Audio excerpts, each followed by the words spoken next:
Welcome, everybody. Thank you for joining us today for our spiritual sojourn. Hi, Tom. Hello, Lori. Hey, today we have a very special guest. Valorie Lewis is with us.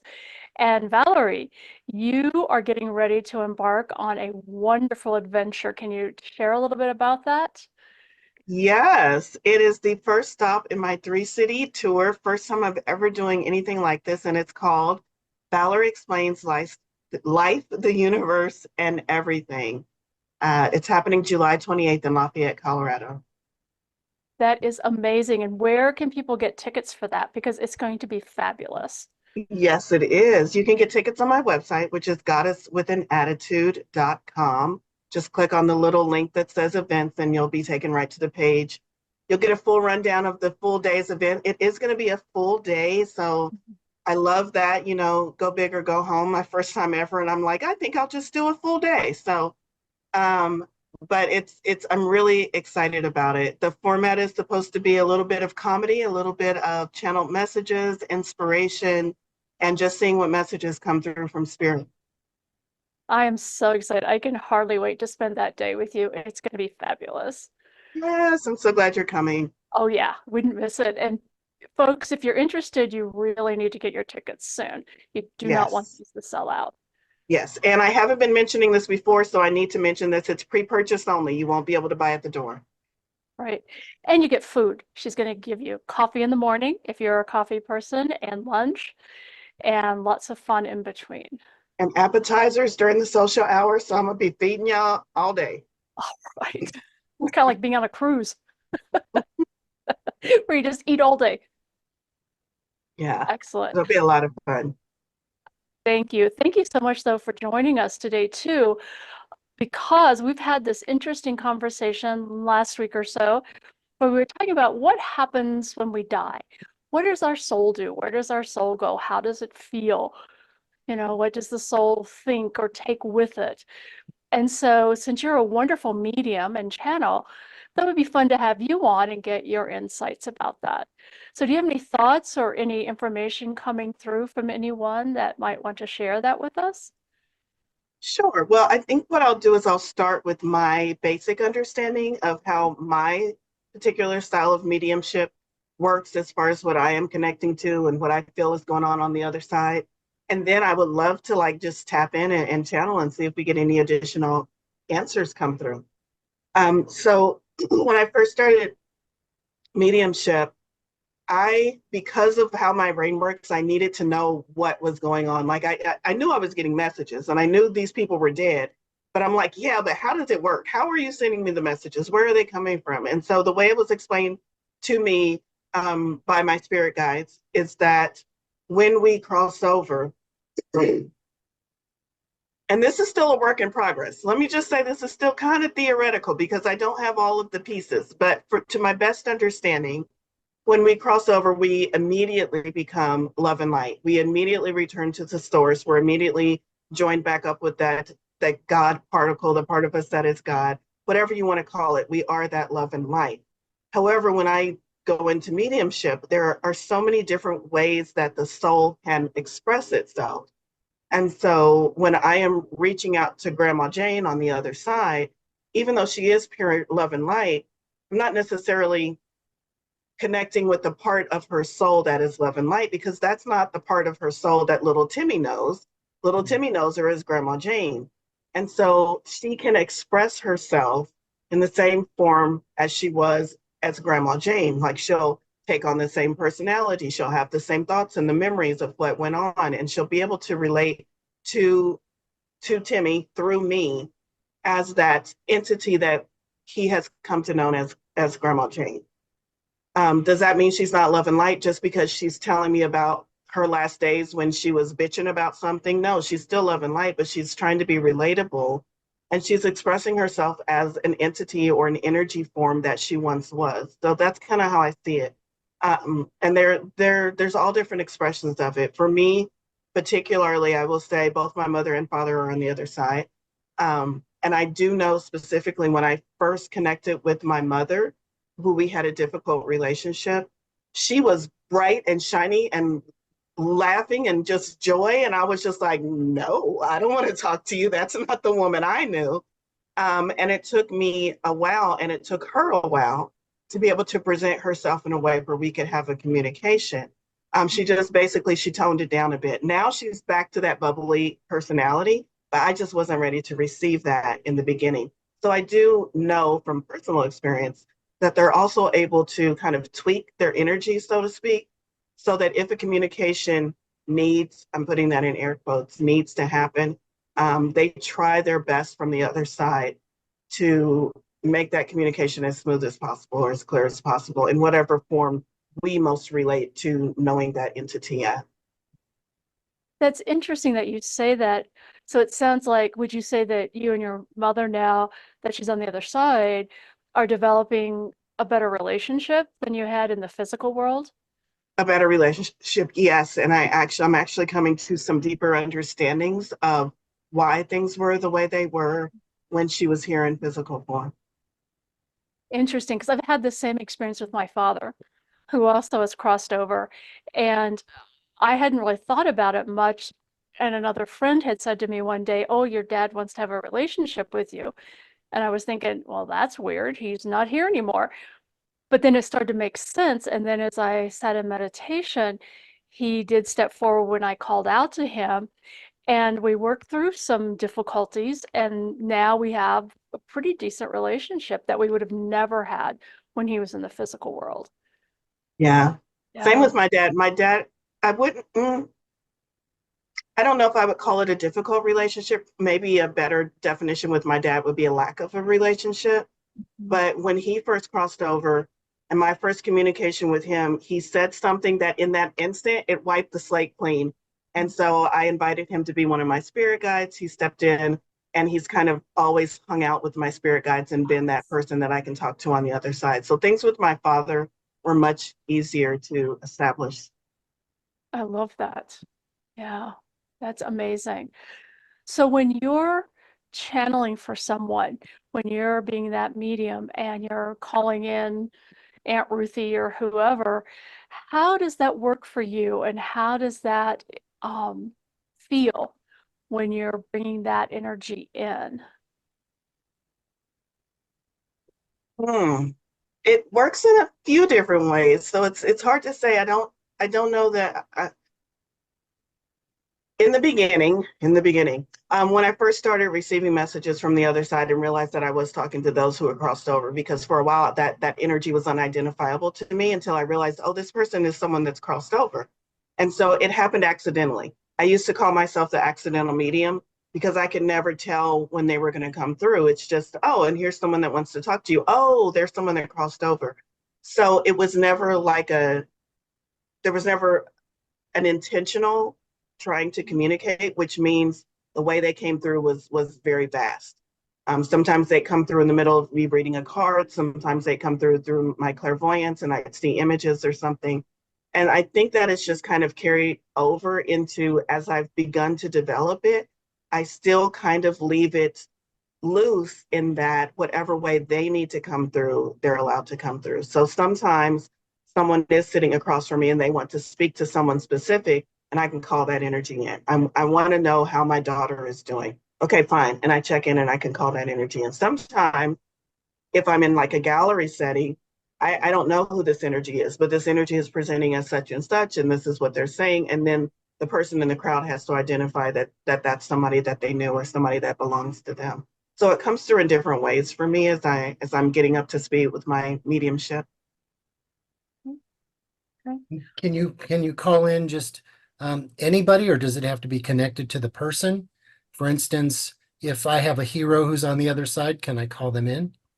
I could call in anybody, and it again accidental because I wasn't trying to do it. I was in session with someone, and they were talking about. I don't even remember where the conversation went, but I was given I'm the queen of analogies. You will hear me give analogies all the time, and I'm like, it's like when Rosa Parks was sitting on the back of the bus and she was doing this and this and this, and then I started talking, and I could see her sitting on the back of the bus, and then she was talking to me, and I'm like, oh my God, Rosa Parks is here in her reading. So I do know that I have that ability to channel not just people who are specifically related, but Rosa Parks. I myself little known secret, I channel Whitney Houston when I'm singing in the shower, and she comes in and sings with me. So yeah, I do have the ability to channel those who aren't like directly related to Good the to have a client, rock star connection. You can clear up some right? of those lyrics that we don't understand. So, So, oh, but did you, I've heard people say you need to have a relationship with someone on the other side to call them in. But to clarify, you're saying no, not necessarily. You can call anyone in. I think it depends on what your definition of relationship is, because I feel like I have a relationship with any and everything in the universe, which is probably what gives me the ability to call in all spirits or anyone who's crossed over.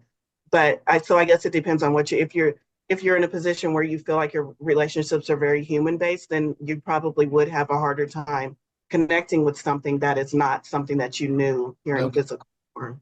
Well, in the case of Whitney Houston, I would guess that you have a connection with her through her music. And Yeah, so, I would say that's valid. yeah. Yeah. Okay. Thank you. Yeah.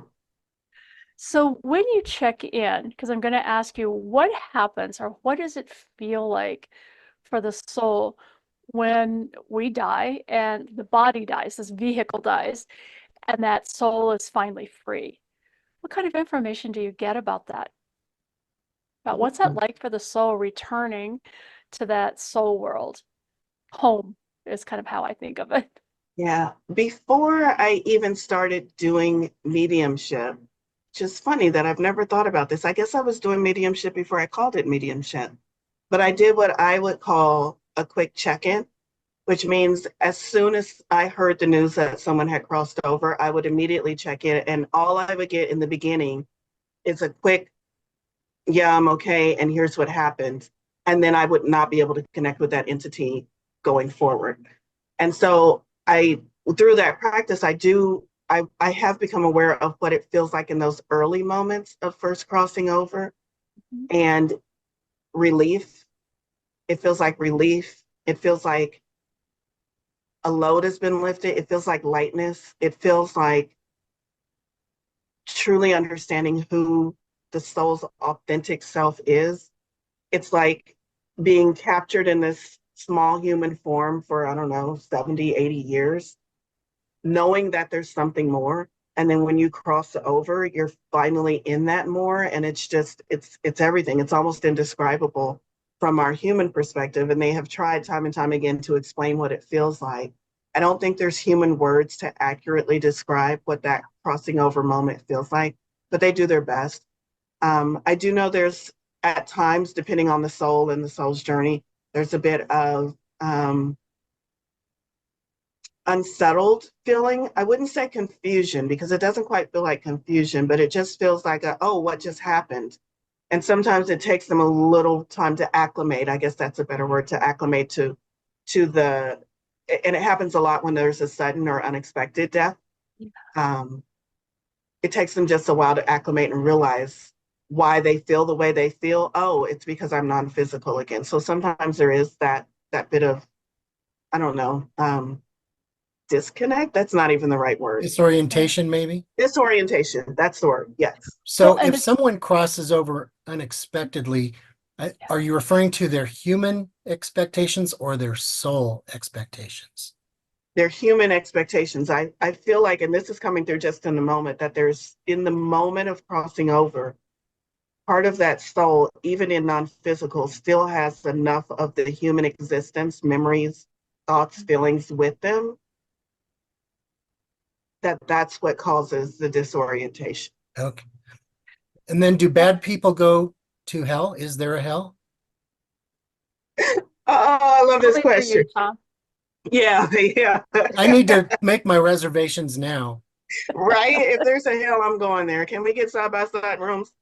Um, no, I don't personally see it that way. I believe that um, those references to heaven and hell are very much from a human perspective, which means they're very much created from our consciousness. We can create our own hell, and we can create our own heaven, and we can live in that hell here on earth or, in the afterlife. I do not believe anything on the other side has any negative intonations, anything, because on the other side, because we are pure positive energy, we are souls who come down here, mess things up, maybe fuck things up, maybe live an evil life compared to human standards, but from an energetic field, from a soul field, the spirit universe, God is just looking at us saying, yeah, well, that was an experience. It's not condemned or it's not punished for all eternity just because you had one life that you didn't do well in according to human standards. According to the universe's standards, all of that feedback is relevant. All of that feedback is necessary. So no, I don't believe in the idea of going back into non-physical and suffering in the non-physical.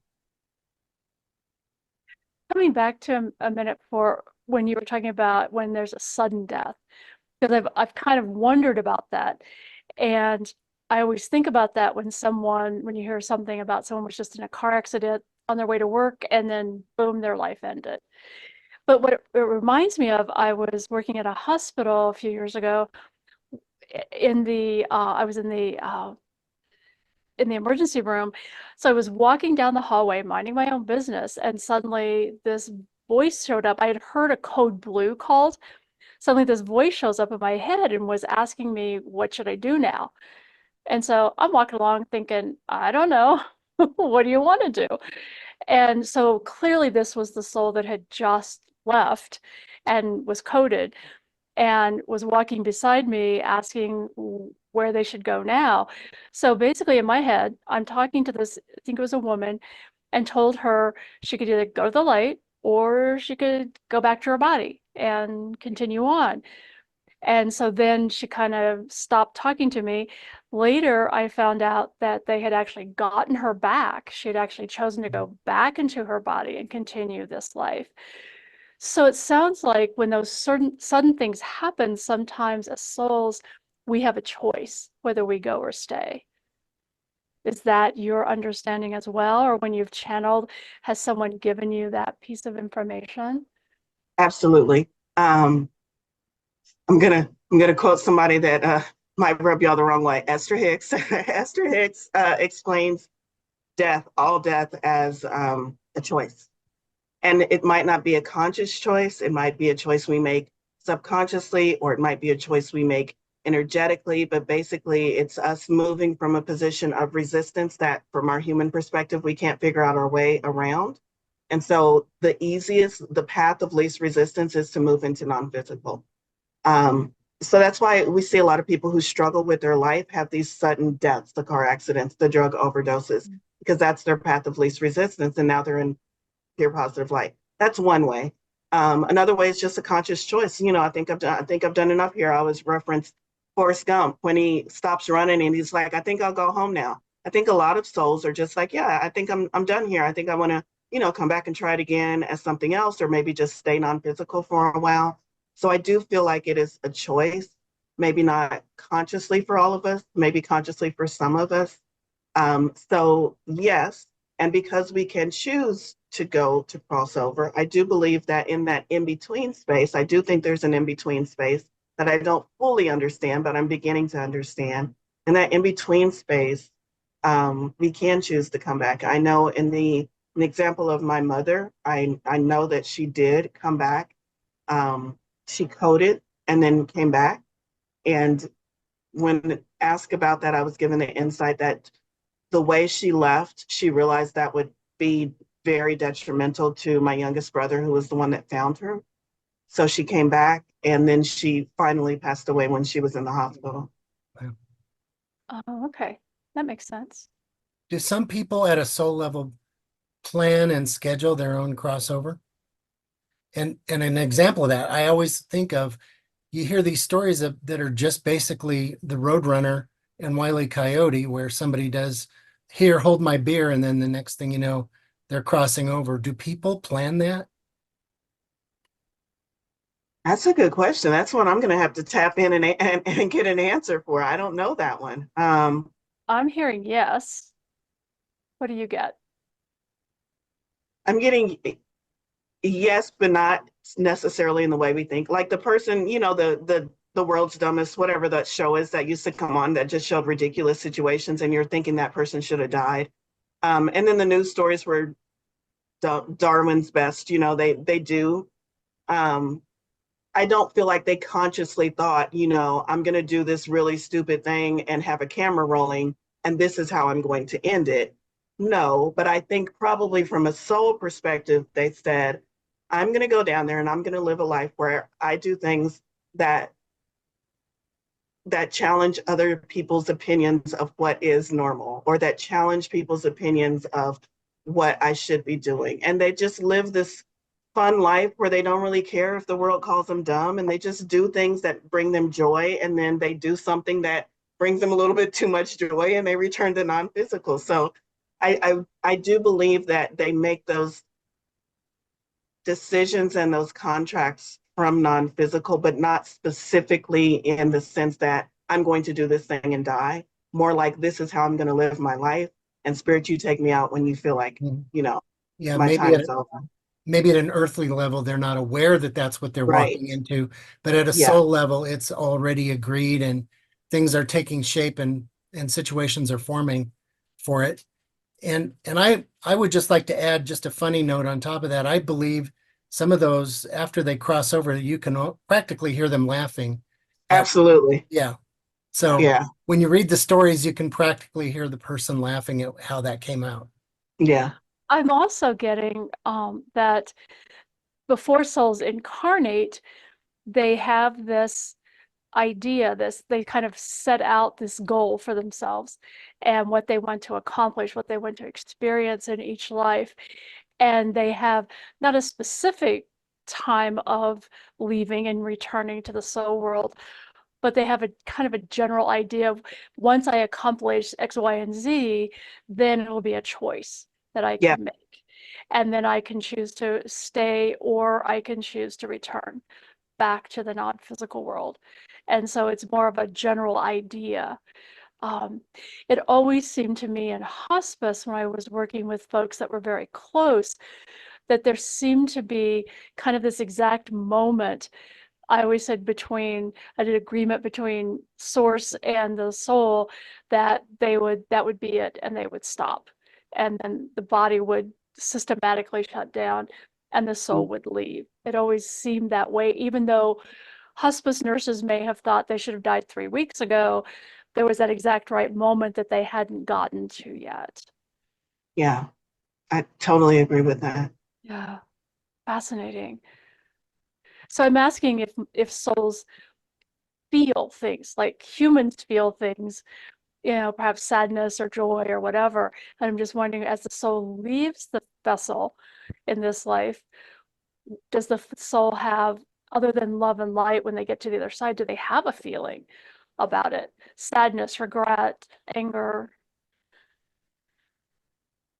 Here it depends. Yeah. Interesting. I've Um, heard that when they are crossing over, if they've held on to particular things that form their ego, those are the hardest things to remove. And as those things are taken off of their soul, at least for the crossover process, it can be very painful because they relive those experiences. So I don't know if that's true, but that is one view of it that I have heard. Interesting. Do Yeah. either of you get a signal on that? Maybe this kind of skirts around the outskirts of what you mentioned. The only thing I'm hearing is that they experience it energetically. Um, Love has a vibration, a frequency, and they're experiencing it energetically.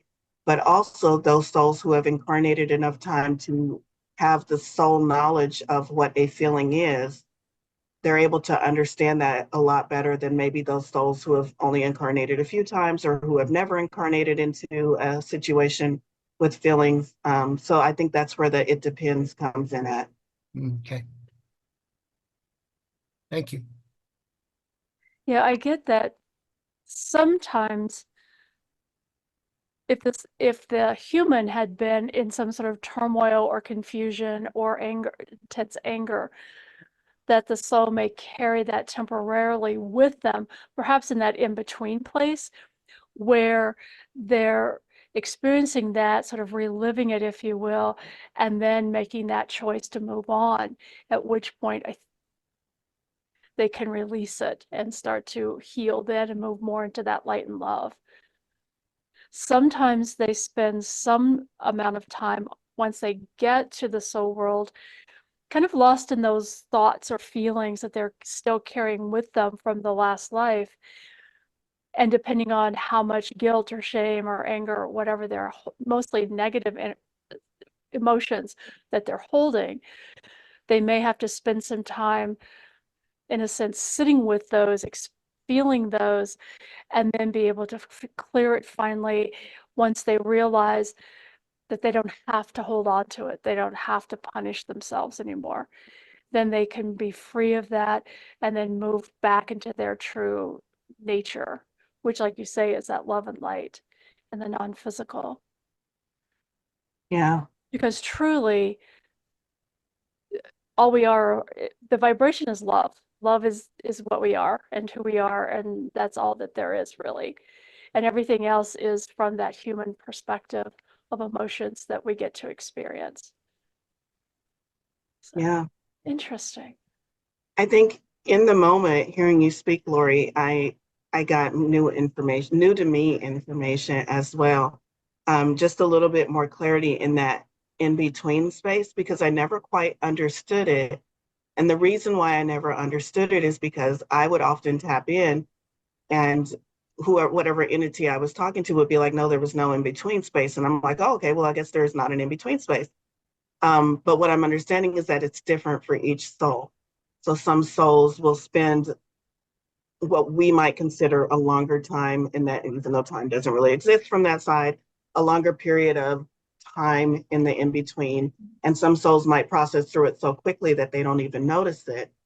But in that in-between space, what you were saying, like if they had a lot of anger in this life, they might be processing that or evaluating it. I think that's where we make those decisions, as well as what do I want to work on in my next lifetime. Maybe anger was really a big thing to me, and I don't feel like I quite handled it the way I wish I could have handled it. I think next time I reincarnate, that's going to be one of the life lessons. And then we put ourselves under the sun sign of Scorpio or whatever, and we work it out in our next lifetime. I wonder what's coming up for me is I wonder if it's that Catholic idea of purgatory, which I'm not even sure they actually have now, but growing up, all my Catholic friends always talked about when you die, you go to purgatory first and then you can move on. And I always thought that's kind of a cool thing, actually, to be able to go there, work some stuff out, and then move on. Yeah, Yeah. I agree too. I think it's so interesting to listen to the different stories, cultures, religions, societies, and how they talk about death and that crossing over period. And it's my understanding that we are all looking at the same thing, trying to define it in our own perceptive. What I have experienced might be a Catholic upbringing, so I'm looking at that in between space and calling it purgatory. Some other culture or understanding is looking at that same thing and calling it something completely different.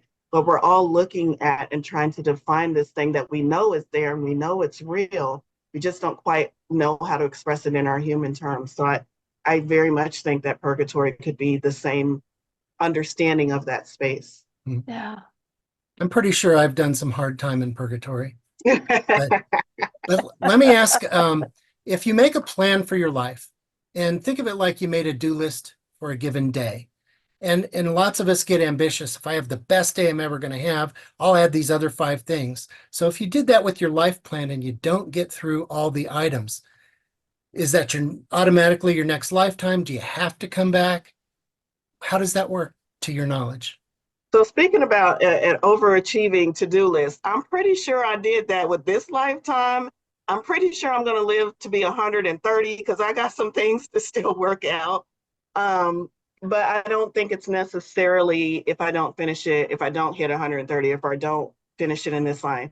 I don't think necessarily. I believe that we truly create our own reality, not just here in human form, but from a soul perspective too. I don't feel that it just doesn't make sense to me to think that we are this expansive being with access to infinite, and then somehow we're locked into some contract or some non-negotiable saying on what happens with my next lifetime. That just doesn't equate with infinity and expansiveness. So I think we always have a choice. Even with talk about maybe karma and mixed in with that. If you've created karma with other people, maybe you didn't get through your do list because you fought with someone all the time. You've created this massive karma with this other person. Do you have to come back and resolve that?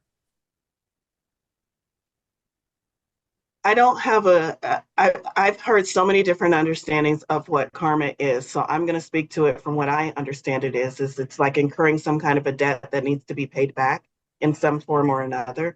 And so do you have to? No, I don't think so, because I know there are spiritual workers in human form right now who are renegotiating those karmic debts, who are finding energetic ways or spiritual ways to pay them off in this lifetime so that they don't have to keep doing it. So again, I think at any moment, once we become aware of what might be playing out in our lifetime or playing out within our soul contract or soul's lifetime, at any time we become aware of it, I believe we can change it. I don't believe that there's anything that locks us into, we have to do it this way. Good.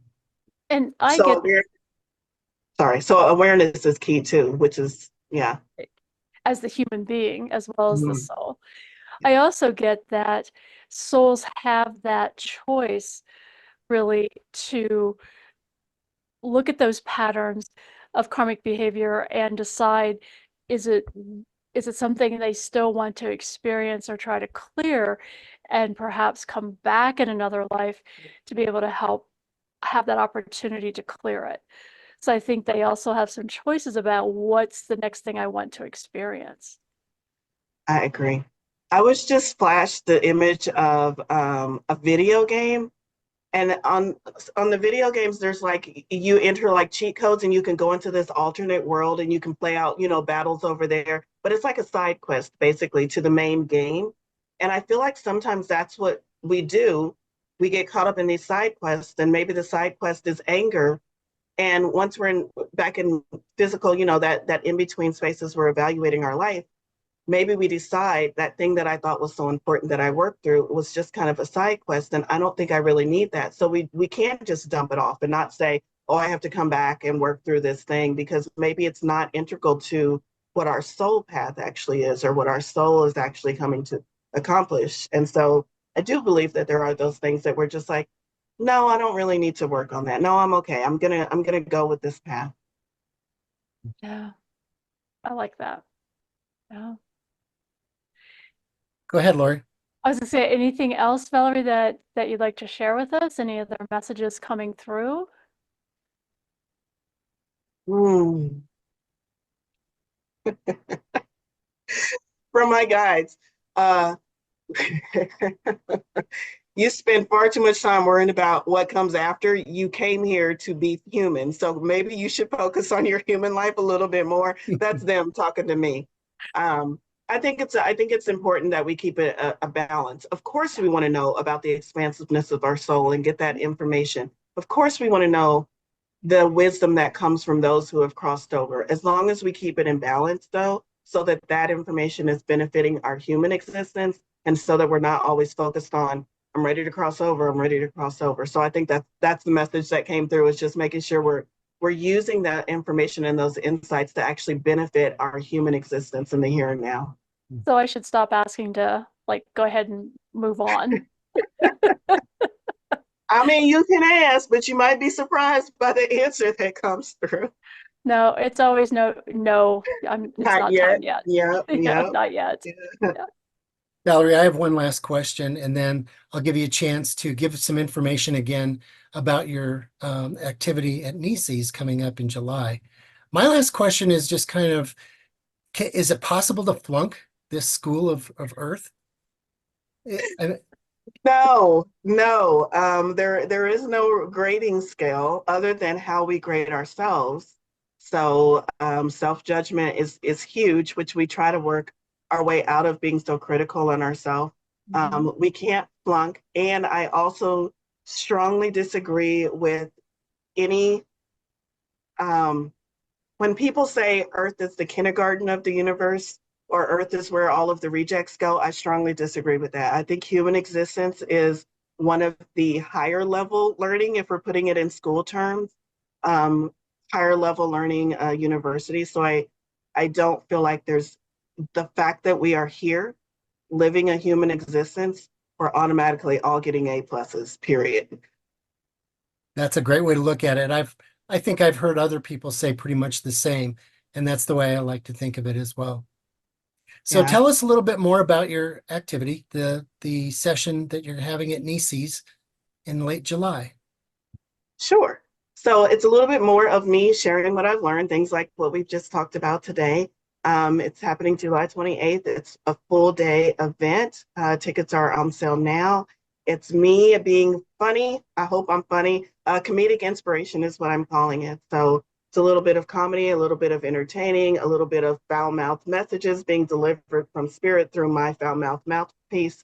But it's all meant overall to uplift, to support, and to really instill the belief and the knowing in each individual that is in attendance that we truly create our reality. So let's make sure we're creating the best version.